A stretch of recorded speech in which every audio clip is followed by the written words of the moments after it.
Welcome back to another episode of Naperville Sports Weekly. I'm your host, Josiah Schuneman. As the weather gets colder, we have officially moved into the winter sports season.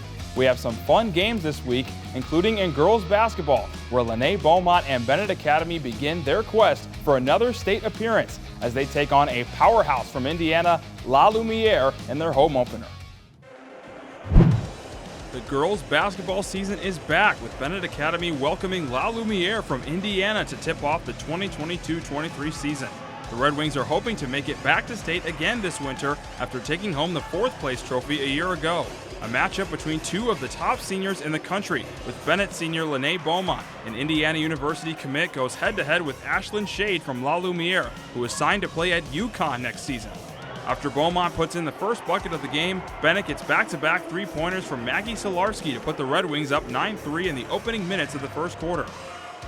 Bennett looking to add to the lead. Sam Trimberger crashing the boards to secure one of her 10 rebounds. Sadie Sturbenz then finds freshman Bridget Reifenberg, who sinks her first career basket to expand the lead.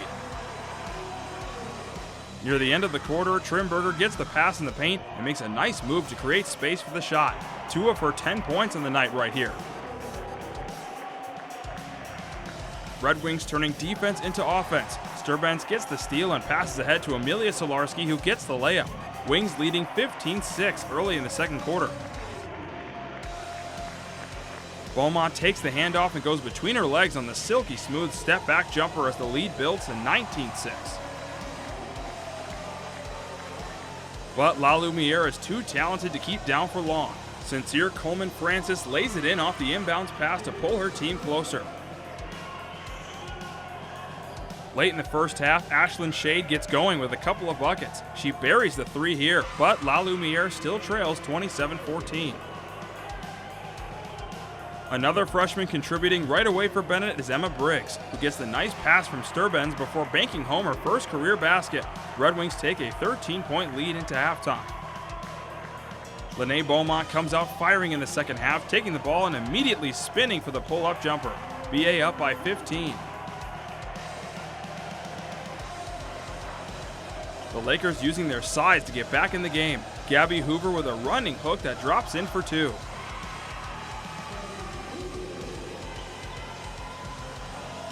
But once again, Beaumont has the answer. The senior just rises, fires over her defender, and buries the triple. Bennett goes up by 17. The next time down the floor, Beaumont gets the steal and drives to the rim for the and one. The All-State performer is taking over in this one as Bennett leads 37-18.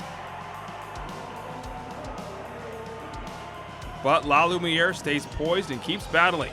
Ashlyn Shade buries another 3, and in a blink, the Lakers trail by just 10, 39-29. Bennett cooling off on offense, and Mary McClintock and the Lakers are heating up with another three-pointer. La Lumiere trailing 43-39 with still over 4 minutes to play. Just over 3 minutes left, Bennett turns to its leader as Beaumont steps up and delivers a long-range triple. A career-high 30 points for the senior as she pushes the lead back to 52-43. Under 30 seconds left, Lakers inbounding the ball as once again it's Shea with a big-time jumper. La Lumiere trailing 52-49 as it's only a one-possession game. Sam Trimberger is fouled and the senior steps up and sinks a pair of monster free throws to ice the game.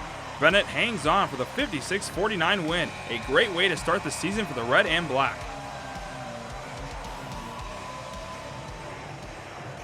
Well, I knew from the AAU circuit and stuff how tough she was. She's an amazing player. Obviously, UConn commits big time. I played with her at USA as well, at USA camp, so I got to know her a little bit, and I just really admire how great of a player she is. So it was awesome to have that level of competition. Like you said, that's not an everyday thing. So, and I think it will definitely prepare us down the road, when it comes to playoffs and all that, because we're not going to see much better of a player than that. Yeah, and then I said to my wife today, whoever scheduled this game's an idiot. She said, well, who did it? Was it me? But it was a good test for us, and, thank God this Beaumont kid, I think she's going to be okay. Yeah, I think so too. Yeah, she was special tonight. So I she know was last really year special. you were really... Personally, me, whenever I see the first basket go in, then I start to get a little less anxious and stuff, so that was nice to get that going early. But then I knew second half they were going to come out strong. Ashlyn was shooting it pretty well towards the end of the second quarter, so we had to make our point right away. It felt really good. I mean, especially making the first one, it like put a little bit of pressure off of the second one. But yeah, it felt amazing to give us the lead that they need 2 scores in order to at least tie the game. So it felt really good to be able to do that for my team. The girls' basketball season has tipped off for the 2022 campaign as we begin with Matia Valley traveling to Hinsdale Central. These 2 squads hit the courts last year with the Red Devils cruising to a 56-11 win. The Mustangs remind their opponent that, yeah, that was last season. After a couple of passes, Reese Valha finds Caitlin Klisch, who catch and shoots the 3 to give Matia a 9-4 lead. That lead is now 7, but the Devils cut into it as Grace Dolan does the same thing by shooting a trifecta of her own. Matia finds a way to respond. Maggie Erdman nearly loses her balance, but gets the ball to Valha and hits the 3 with help from the glass. Black and Gold start the game on a 17-3 run to lead 17-7. In the second quarter, Hinsdale Central flips the switch, and here's Dolan hitting a triple, and this one gives her team a 22-21 lead. Just before the half, the game of runs continue, this time from the home team. Ivy Q's shot from near the top of the key caps off a 14-0 run for the Devils, and they lead 29-21 at the half. The Black and Gold keep fighting as we hit quarter number 3, and Lucy Burke does it all herself, driving and scoring. Although Dolan was a wrecking machine all night, Julie Sherpetus finds the leading scorer and puts it in for a 25-point outing. Hinsdale Central continues their scoring fun, and it's Sherpetus again standing on the top of the key and scores to beat the buzzer. 45-31 Red Devils, their largest lead of the game. Burke and the Mustangs keep on fighting as the junior steals the pass and goes coast to coast for the lay-in. Devils had a response to every Mustang swing, and once again Dolan hits her bucket with a foul. Hinsdale Central starts the season 1-0 with a 56-45 win. I know, personally, I just went into the second quarter and we have to get it done. We have to score, we have to get ahead. So I think once we got over that small hump after the first quarter, it was fine, and we just kind of had to keep it steady for the rest of the game. I think that during the second quarter, our energy dropped a little bit, so we just have to learn to keep our energy up, on the bench, off the bench, just keep each other hyped and everything like that, just so we can finish the basket. I think I'm excited to see the tempo increase. I think we're really starting to push the ball up more and, grow together as a team, and we're adding in new plays, and I think we're just going to see a lot of growth this year. Coming up, we have the Carillon Cup hockey semifinals here on NSW. Hey, do you want to join our rewards program? Collect hot dog points to unlock access to our VIP lounge. That doesn't seem very rewarding. With the BMO Savings Builder account, you get a cash reward for every month you save. Wait, so you're gonna reward me for saving my own money? You got it. A little incentive to help you get into the habit of saving. That sounds great, but do you have VIPs? Yeah, absolutely. We call them customers. When a bank helps you make real financial progress, that's the BMO effect. We live in a safe community, but not a crime-free community. If you see something, say something. Be a Naperville Crime Stopper. Let's head to the ice and check out the Carillon Cup hockey semifinals that pits the defending combined division state champion Warriors Hockey Club against Naperville Central. Hockey season is upon us, which means it's time for the Carillon Cup semifinals. The defending champions in the Warriors Hockey Club looks to reclaim the trophy, but first they have to go through the Red Hawks of Naperville Central. We start this game 2 minutes in as Evan Ziegler carries the puck in over the blue line and passes to Ryan Burke, who rounds the goalie for the opening goal. A couple of minutes later, and Joshua Pijanowski picks the puck up and his wrist shot goes high glove side, doubling the lead for the Warriors. The hockey club with a 2-man advantage now. Evan Ziegler passes backdoor to Braden Andres, who has a wide open net for the easy finish. With a minute to go in the period, the Warriors have a power play. Ryan Burke finds Evan Ziegler in front of the net and he does the rest. Warriors go into the second period with a 4-goal lead. Redhawks looking for some momentum in the second. Broden Oswald carries the puck in as he goes backhand, forehand shooting top shelf, getting the red and white on the board. Just under 3 minutes to play in the second period, Braden Andrus picks up the loose puck and he fires off the post and in. 5-1 Warriors going into the third period. 11 seconds into the final frame, Matt Allman finds Owen Cope, whose backhander goes blocker side, extending the lead to 6. The state champs aren't slowing down. Matt Shield throws a puck out in front to Colton Richardson, who joins in on the scoring. 7-1 Warriors. Green and gold continue to mount the pressure. Jacob Morgan gets the puck in between the circles and he finds the back of the net, making it 8-1. Finishing off the game is Evan Ziegler, who picks up the loose puck shooting 5-hole, giving the hockey club the 9-1 win over Naperville Central. The Warriors will play Neuqua Valley in the Carillon Cup final next Tuesday.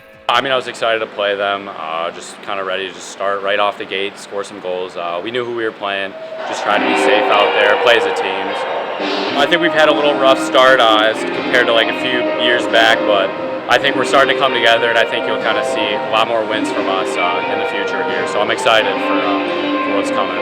Yeah, we felt good. We wanted to come in, not go too light. We wanted to give it to them early, get some goals, hold the lead, and then finish them strong. Good. It's always fun to play Neuqua. It's always a good rivalry between us two, so we're definitely looking forward to it. All Seasons Ice Rink has some hockey action as Naperville North and Neuqua Valley face off in the annual Carillon Cup semifinals, a rematch of the 2019 semis that the Wildcats won 3-2. Winner gets defending state champs Warrior Hockey Club in the championship game. Wildcats are on the attack early on, and after a couple of scoring attempts, it's Dylan McRae slicing that puck to the defense for the opening goal. McRae isn't finished yet as he comes sliding into your picture and scores. He makes his 2 goals look too easy and gives Neuqua an easy 2-0 lead. We are still in the first and the Cats are still having fun. Raka Romita comes flying at the net and sneaks that puck through the goalie's legs. North can't stand the mess in the period, so Grady Slimko cleans it up with a save. Jumping to the third, and the Huskies are hoping that gives them momentum with a potential one-on-one chance, but Aiden Weiselglad shuts the door. Wildcats are now on a mission to put it away. Trenton Fisk comes around looking for some magic tricks, so he'll pull the backhand move for the dagger. Neuqua Valley wins 4-0 and has a date with the Warrior Hockey Club in the Carillon Cup Championship. We played Northwood before and won. Just try to come out not too confident, not too thinking that we're just going to come out and win. Just play together, pass the puck, and just play hard. There was times in the second period where our defense honestly was a little shaky, and we all actually agreed with that. And there's times in the game where I thought North was outplaying us, and we weren't fully outplaying them that entire game. This game, we were really just most excited for just honestly the Carillon Cup. Last year, we played Waubonsie first, and we actually didn't make it to the championship last year. And this year, now that we're actually really excited that we get to play against Waubonsie in the championship.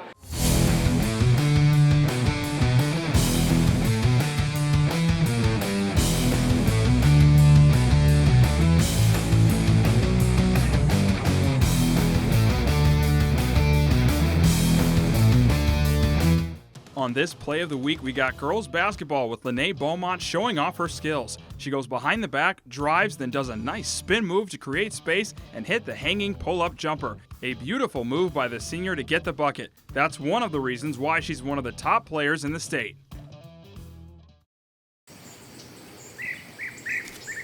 We were there when your kid discovered poison ivy. Now remember, leaves of 3. Let it be. We were there for that, and we're here for everything else. Here, it's personal, because we get to know you. Local news is your lifeline. Let the Daily Herald help you navigate your world with solid reporting, good advice, and a much-needed diversion or two.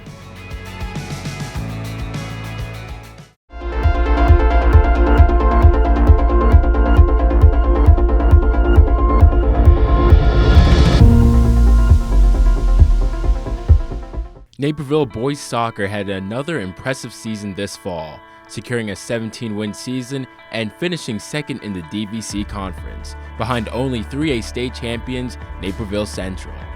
Not to mention a Best of the West tournament championship and another regional title. Most programs would gladly accept such a season, despite falling 3-2 in the sectional championship to the aforementioned Naperville Central Redhawks. But for head coach Jim Conrad, excellence is the standard he's set for the program year in and year out.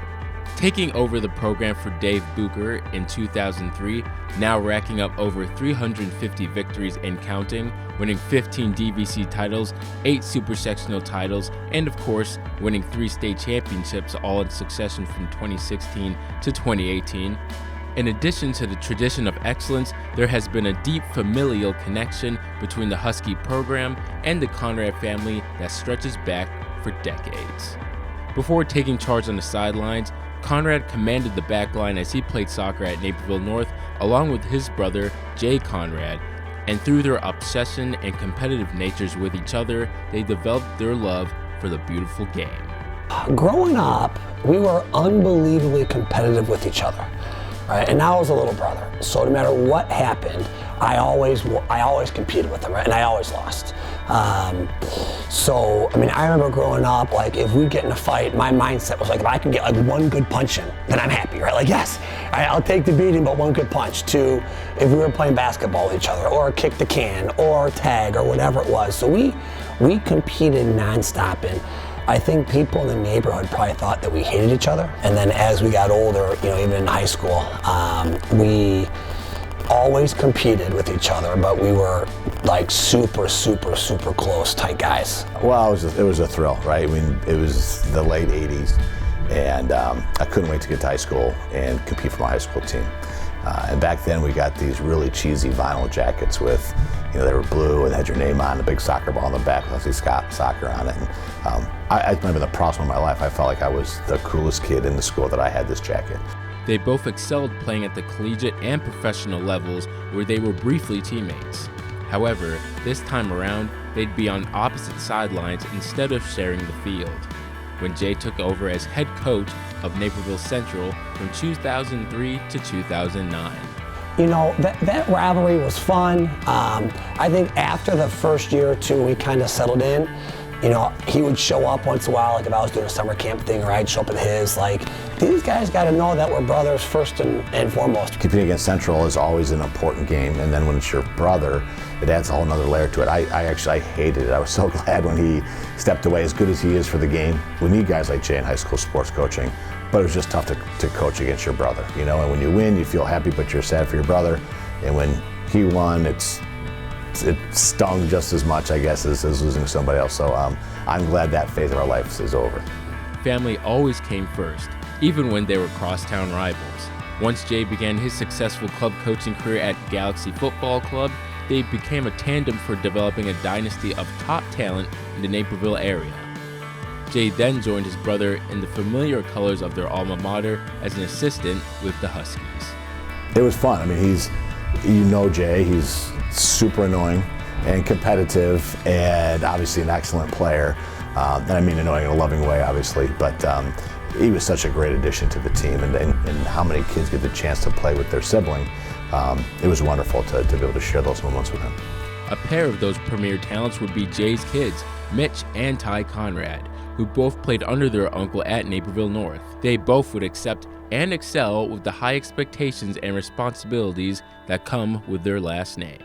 Even if you take away the 3 state championships, it was awesome to play under him.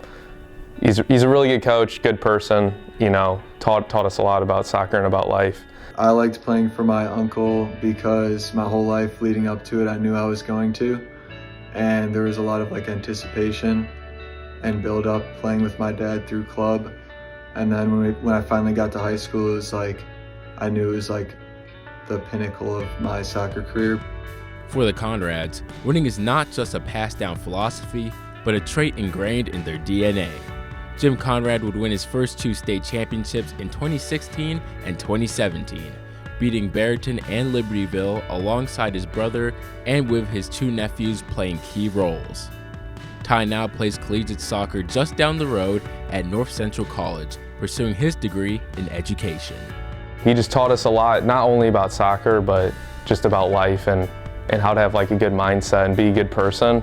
And just carrying those two things with you makes a big difference. To be able to watch my nephews succeed and be a part of my success was awesome. And having my parents at every game, and Jay and Natasha and my little sister Sarah there, and it was just really big. It was definitely a family thing. It made it all the more special. Championships are fantastic without family, but they're obviously even more special with family. Jim would make similar memories with his son, Ryan, who would be a 3-year varsity starter and co-captain for the Huskies this fall. Of course, being the son of a coach can have pros and cons. While the father and son duo did not achieve the storybook ending of a state championship in their final season together, they both believe the hard work and tough love have paid off. For sure, I've always been conscious of my reputation as the coach's kid. For me, of course, it's been hard because I feel like I have to prove myself more because I can't just be the kid that's there because his dad's the coach, of course. So it's definitely made me work harder, but there's a lot of benefits to it as well besides the hard talks on the way home and critiquing my game. But yeah, he's helped me a lot with my game. He coached me at home, so I mean, he's been a coach for me my whole life as much as a dad. So after all the trophies, awards, and accolades that come with success Jim Conrad, his brother, and his nephews have obtained at Naperville North, it will be the invaluable experiences on the field with his loved ones that you won't find in the record books that will remain the fondest memories. Some of my favorite soccer memories were definitely winning state and going back to Hoffman Estates in the middle of the night after we won. That was really fun. And also the trips to Iowa. Those are awesome. I really like just like riding on the bus, those like longer trips, and just like staying in the hotel with the team got us a lot closer together, which I really enjoyed. I have so many memories of just laughing at practice and on the way to games, on the way home, and just talking to my uncle, and just so many good little moments that when I look back on it, it just is like this really long, nice, happy 4 years of playing soccer under him. With Ryan moving on, next fall will be the first time the Conrad brothers will not have a son or nephew in the North program since 2013. However, the Conrads will continue to imprint the family legacy on the blue and orange in ways that will last for years to come. In case you missed it last week, we'll take a look at how Bennett Academy girls volleyball fared in the state series at ISU last weekend. Welcome to the IHSA 4A Girls Volleyball State Championship featuring two state powerhouses. The Bennett Academy Red Wings find themselves in the championship match for the 7th time in school history and are eyeing state title number 5. Across the net is other powerhouse Mother McCauley, who has 15 state championships to their name, but the last first place finish came in 2016. Red Wings get off to a solid start, and super freshman Linny Tarno continues her assault with a nice kill to put BA up by 3. The kill fest keeps going at Redbird Arena, and here's Red Wing senior Gabiha Staniskas letting the ball get down to make it 8-4 Wings. The Mighty Macs fell in the championship last season to Matia Valley, so Michigan commit Ellie White puts that behind her and denies a kill attempt, and it's a 15-12 deficit. Macs trailed by as much as 6 points in the first set, but now they're only down by 1. So can they tie it up? At first, Bennett avoids a disaster, but that gives Ellery Reese a chance to put some firepower on the ball and tie things up at 17. Now can they take the lead? They get a reset chance, and after the setback, it's Jill Moonen showing her hops, and this gives Mother McCauley a 19-18 edge. But Tarno is doing what she can to help the Red Wings stay in it, and this kill cuts the McCauley lead to 2. Set point on the rise with the Mighty Macs in front. Red Wings want to keep the set going, but it's White with the kill for herself, and Mother McCauley wins set 1, 25-21. White has over 500 kills on the season, and this one right here is no surprise, and it breaks a tie.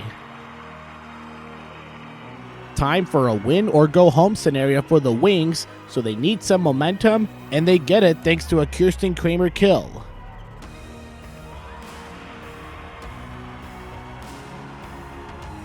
It's still a pretty big deficit, so they roll the dice again with this round for Ava Novak, and it works for the kill, but still trail by 5. They keep inching closer, and guess who's there for another kill? Yep, it's Tarno again, and the Wings are down by 2. Finally, Bennett is in full control and holds a 17-16 lead, although they're not pleased, and neither is Annie Eschenbach. With a long rally on the court, Audrey Asleason sets up the 6'4" senior, who hits that ball with authority and increases the team lead. Now it's set point time for Bennett, and Staniskas keeps the season alive.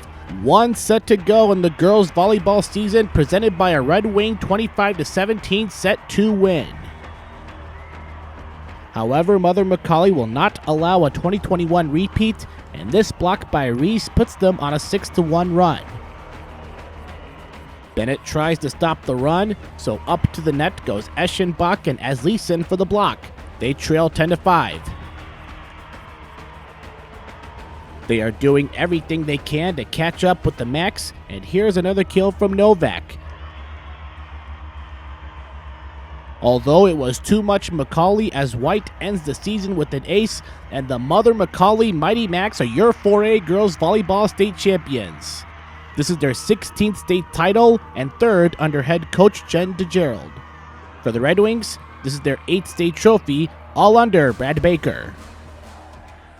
I think so much success and tradition is in our school, and I think just winning this is incredible. I mean, the success we've had throughout the season is it's like no other. I mean, we've done it all together. I want to be able to do this without my teammates, and I just think our chemistry and our energy is what got us through that. It's really hard to get here, and it's hard to understand, how special it is to end your career and get to play on this court twice. Tonight, obviously not the result that we want, but so proud of how far this team has come this year, from where they started, and hopefully 2 weeks from now, a month from now, they're going to look back and remember all the good times this weekend and not just the result of this. I'm extremely proud of this team. We were all kind of together last year, besides the incoming freshmen that we love and adore, so playing another season all together, it was just one last run, and I'm really proud of how far we came and that we were able to make it to the championships. Despite the outcome, I think that I'm still really happy with everything. I'm happy that I played with these girls, my best friends. I'm definitely just going to miss the girls the most. They became my best friends so quickly. We have an amazing coaching staff. I'm definitely going to miss the coaches as well. But just the tradition we have here is something I'll never forget, and I'll never forget this experience. I mean, it was a really good experience, and I'm glad to have it. And it was just, I'm really excited, and I honestly couldn't be more proud of my team and how our season went. And we came short at the end, but overall it was a pretty good season, and no one really thought we would get this far, so I think we did a good job. Up next, we'll show you more hockey action here on NSW. Hey, you want to join our rewards program? Collect hot dog points to unlock access to our VIP lounge. That doesn't seem very rewarding.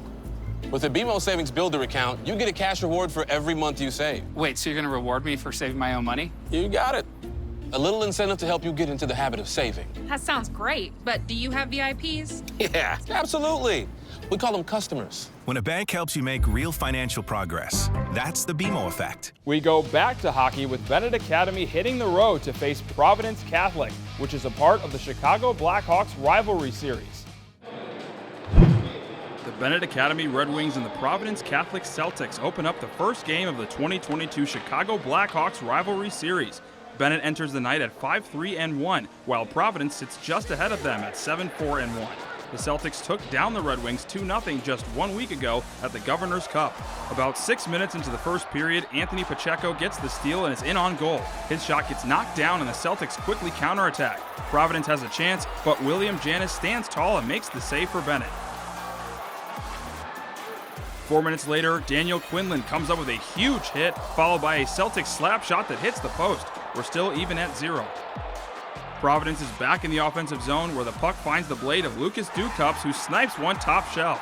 Janis had no chance through the screen, and Providence leads 1-0 with a minute left in the first. 3 minutes into the second period, Celtics working the three-man weave. Carson Burris finds himself wide open and easily gets past Janis. The Celtics extend their lead to 2. Bennett trying to clear the puck out, but the Providence pressure gets to them. Bruno Hansel bounces it off the boards and finds a clear path to goal. He squeezes the puck past Janis and gives the Celtics a 3-0 lead with 8 minutes left in the second. We're into the third period, and Red Wing Leo Christensen sends his shot through multiple people, and it gets deflected before finding the back of the net. Bennett gets a goal back, but still trails 3-1. 8 minutes left in the game, Pacheco glides into the zone and throws it across the goal. The puck gets deflected off a Celtic skater and into the net. Red Wings now trail 3-2. Bennett now in desperation mode, trying to even the game at 3. Captain Cole Rosenthal's shot gets denied, and that's followed by a Jeremy DeWilkins shot, which is saved again. The Red Wings would create a couple more chances, but come up just short and fall to Providence.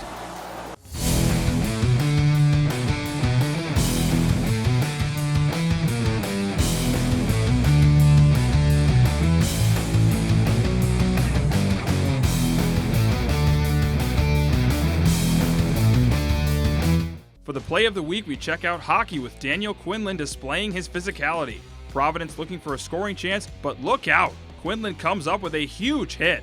Watch him again send his opponent flying to the ice. What a play that was. That's it for the show. Next week we will not have a show due to Thanksgiving break. However, we will still have girls and boys basketball as well as the Carillon Cup Championship on the docket next week. You can check out the extended highlights of those games on our website, nctv17.org. Don't forget, you can also find us on social media at nctv17 on Facebook, Twitter, and Instagram. For Naperville Sports Weekly, I'm Josiah Schuneman. Thanks for watching and enjoy your Thanksgiving.